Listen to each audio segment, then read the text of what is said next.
When you invest in something and you hustle and you work for something, you got a different type of attachment to it. You're going to have a cold day in hell for somebody to try to take this from you.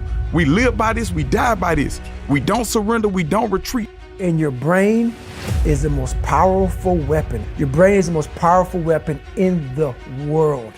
Your brain is the only thing you have when you're going through depression, when you're going through hard times, when you're going through death. You're alone.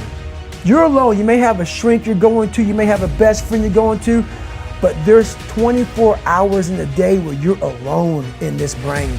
And your brain is talking to you in all kinds of ways. And it wants to control you and pull you in these different pockets. You got to tell your brain where you want to go and how you want to go and how you want to get there. You got to control it. If not, it's over. What existed for me was, okay, man, how am I going to? And all I knew back then was hard work. The only way anything gets accomplished. That's all I heard back in those days. You got to work hard. You got to work hard to make this work. Most people aren't obsessed with their goals because they don't believe they're worthy of them. It's easy to dream about what you want, but in between where you are and what you want, there's a tremendous amount of stuff you got to change and do.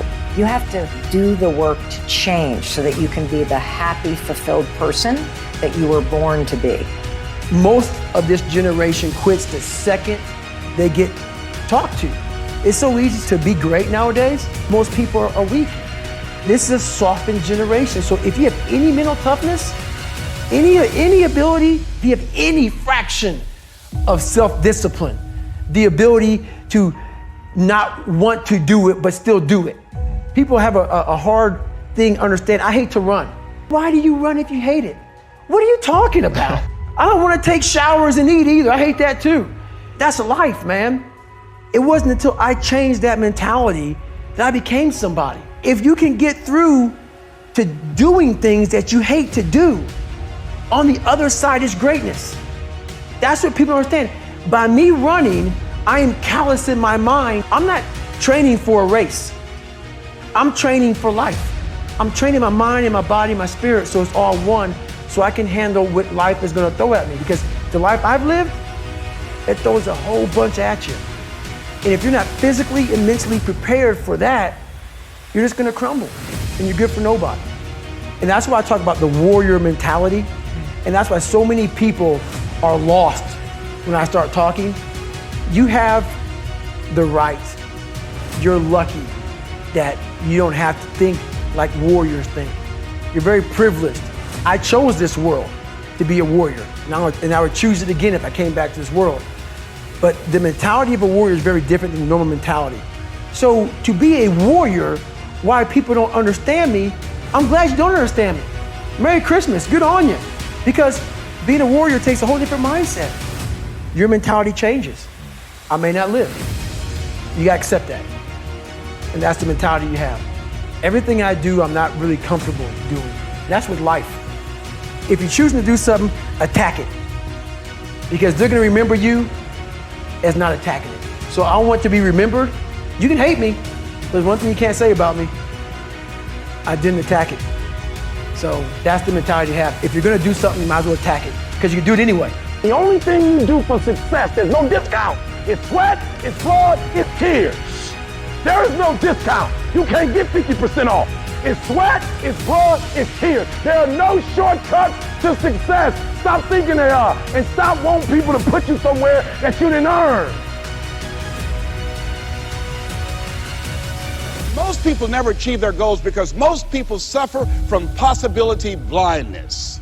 They look around trying to think about the things that they don't have. Robert Roots, a young man who wrote a book about success principles of the three little pigs. He said, it's not what you don't have, it's what you think you need that keeps you from being successful or happy in life. It's not what you don't have. See, I was focused on what I didn't have. Don't have a college degree, don't have any credentials, never worked for a major corporation. I was focused on the negative things and said, negative things are the things that you see when you're not focused on your goal. What do you come with? What is it? A friend of mine, Dexter Yeager, said, when the dream is big enough, the odds don't matter. I'm reminded of a great man. And I was reading Time magazine talking about some of the great minds of the last century. They didn't mention his name, Dr. Howard Thurman, one of the mentors of Dr. Martin Luther King Jr. also an advisor to Mahatma Gandhi and Albert Schweitzer. And he said, the ideal situation for a man or woman to die is to have family members standing around their bed praying with them as they cross over.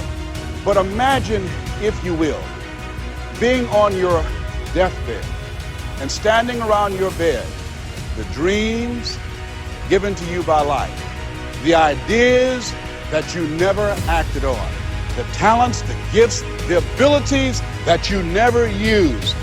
And there they are, standing around your bed, looking at you with large, angry eyes, saying, we came to you, and only you could have given us life. And now we must die with you forever. And the question is, if you die this very moment, what will die with you? What dreams? What ideas? What talent? What leadership potential? What greatness that you showed up to bring? That you allowed fear or procrastination to hold you back. Perhaps that's why Henry David Thoreau wrote the words, oh God, to reach the point of death, only to realize that you've never lived, only to realize that you've never scraped the surface of your potential.